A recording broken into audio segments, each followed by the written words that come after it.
up, everybody? We are back to Big Man Campus, and we are live. College Football Week 4 preview. Rocking and ready to go. Another week, another day, another dollar. My co-host, Ryan D'Amico, joins me. My name is Jeff.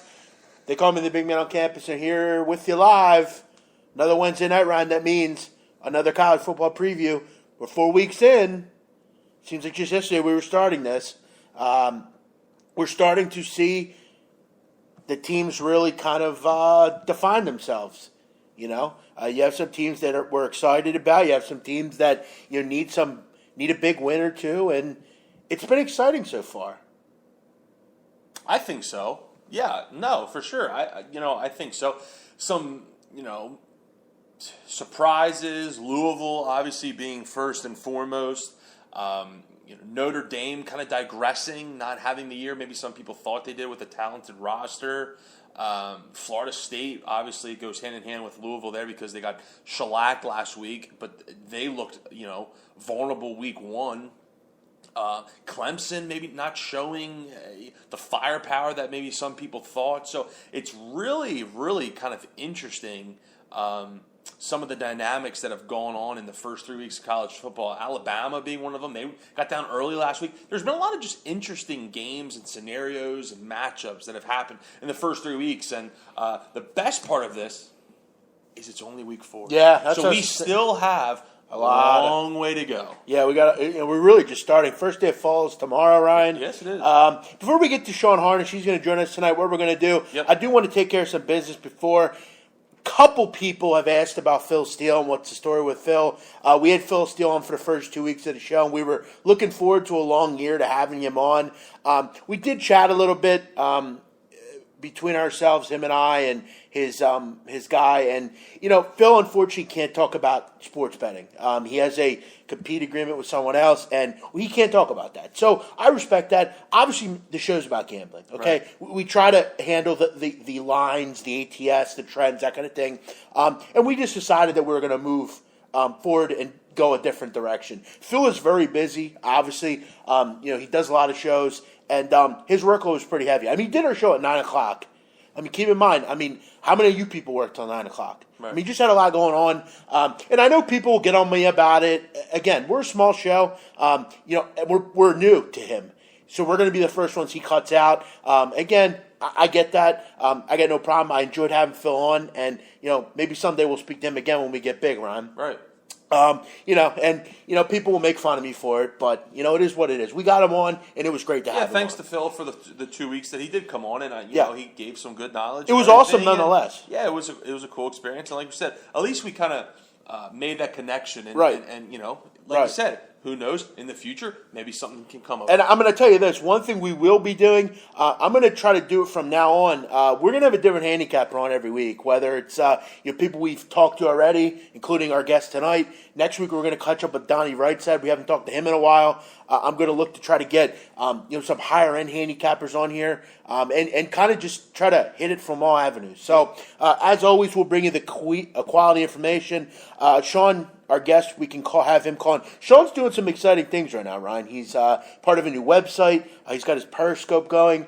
He's got some new things going on. He loves the Periscope. Yeah, I will say that. He does. I notice he likes to do that quite often, and it is a cool little avenue because it's something that you can kind of you can see the person for one. Yeah. And if there's whether you want to do it before the 7 o'clock games, you want to do it before the 10 o'clock games, or during, right? It's a cool little avenue to do. So he's wrapped up in that, so that's pretty cool. Yeah, and he's having a great September. So as always, we'll wait for him to get on here. Thanks as always to everyone out there tuning in and listening. Whether you're listening to the show, you're chiming in on the chat box.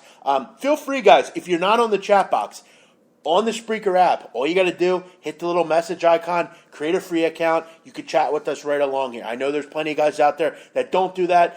They may listen to us later or whatever. As always, we're going to give you our 2 best bets of the week and chat about all the games. Your opinion, give your insight, give you a matchup that you want us to kind of touch Ryan, on. I have 1, 2, 3, 4, 5. I got about 6 games that listeners chimed in about. So we'll get to those as well. Let's bring up our caller, Sean Harnish. We've talked to you before. You've been a great supporter of the show, and as always, you're doing a great job. How you doing tonight? What's up, Sean? What's up, guys? How you doing?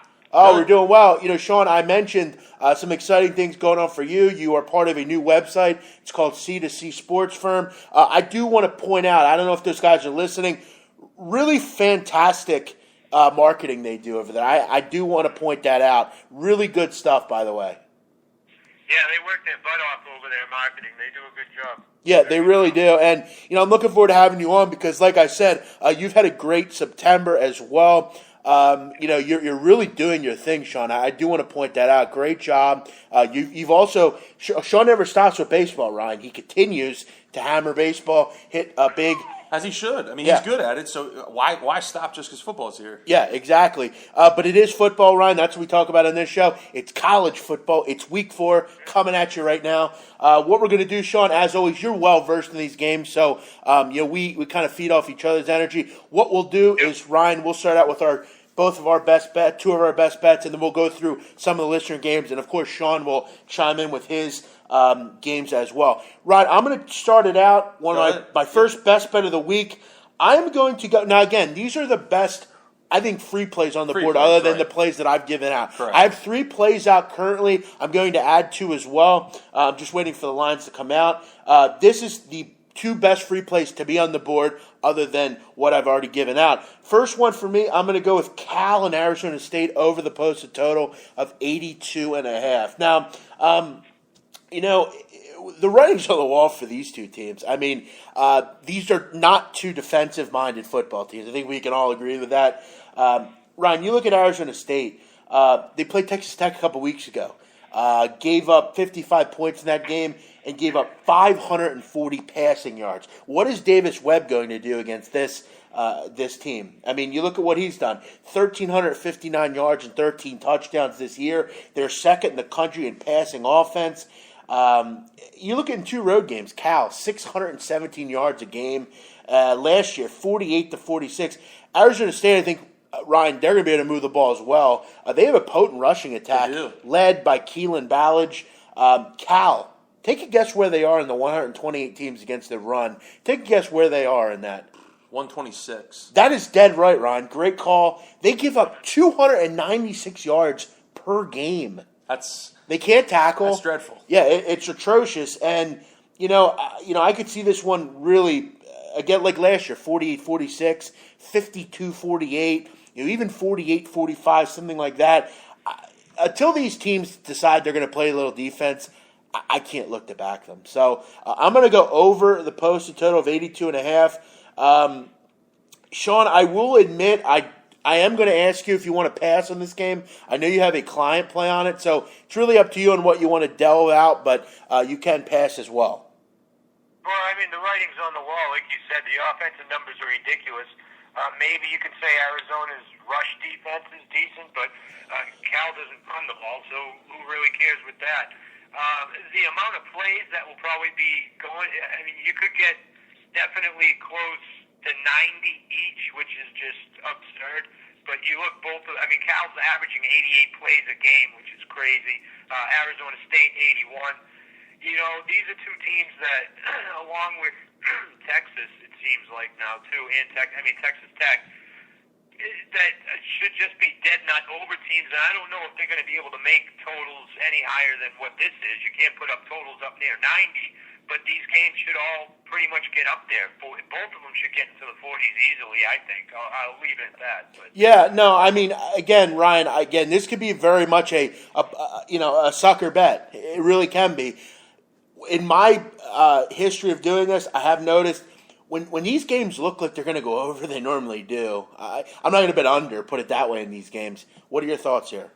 Yeah, pretty cut and dry as far as this game goes. Yeah, I like the over as well. I mean, you look at the first 3 games for these teams. Cal gave up 31 points opening night to a Hawaii team. Then their next 2 games are played in the 50s and the 40s. And then Arizona State, they've scored at least 43 points in all 3 of their games. In the last 2 games they've played, which were against, the last game that they played against West Virginia, of course, a decent team, they gave up 43 points. So, look, we say this all the time. if it loses, it loses. But when it comes to betting, you want to at least feel like you're on the right side. And this feels like we're on the right side, not really grasping at straws or anything. Just kind of proofs in the pudding. These two teams score. And another good thing, they play fast. Yeah. So Both it's not like right. okay, we get 5 yards, we're going to huddle. Coach is going to call a play. There's 8 seconds on the play clock, and then we run a play. It's boom, boom, boom. Let's go, go, go. You saw it with Cal last weekend against Texas. Kind of a similar game. 2 good offenses, 2 defenses that blow. So, Davis Webb has been extremely efficient as well. I will point out, I do kind of like Cal sidewise. I mean, the line makers continue to put them as a dog for whatever reason. But my advice, take the don't worry about the side. Let's just go with the total over 82.5. That's going to be my first best bet of the week. Ryan, what are you looking at here? First things first. Yeah, my first game, it's funny, actually, both of my games are Big Ten games. We're getting into conference games now. So, and obviously, as the listeners know, Big Ten's my conference, my favorite conference, always has been. So first game I'm going to look at is possibly the biggest game in the conference. It's going to be Wisconsin at 3-0 going to Michigan State. Michigan State obviously coming off that big win last week. In Notre Dame. Line currently sitting at -5 in favor of the home Spartans. This maybe to some people this is a difficult game.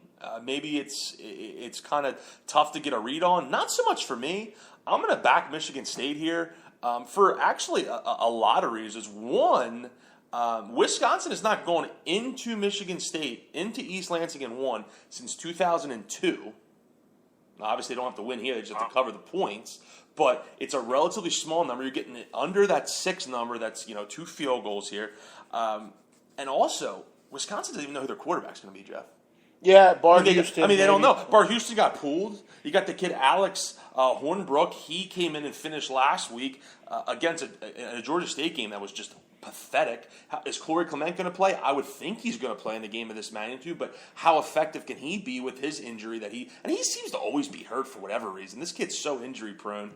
And I was really impressed. Look, I know it was against Notre Dame's defense, and they haven't been good all year, but I was really impressed with what Tyler O'Connor did last week. 241 yards, 2 touchdowns.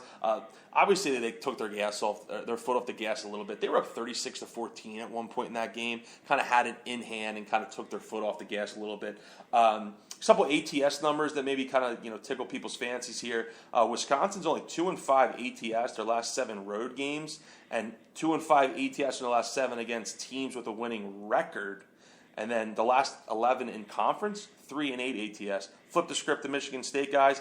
6-1-1 ATS, their last 8 following a win. And then if you want to talk about the conference, they're 3-0-1 ATS versus conference opponents. I'm going with Sparty here. D'Antoni, just for whatever reason, you think they're going to have a down year, and they don't. They just are always there. And I think that kind of holds well here. I think Wisconsin, they're starting a brutal stretch right now. Probably the toughest stretch of any team right now. It's like Michigan State, Ohio State, Michigan, and Iowa or something like that. It's ridiculous. So I think they started off on a sour note. I kind of like the under in this game. I think, what's it? I think 44, 43 maybe.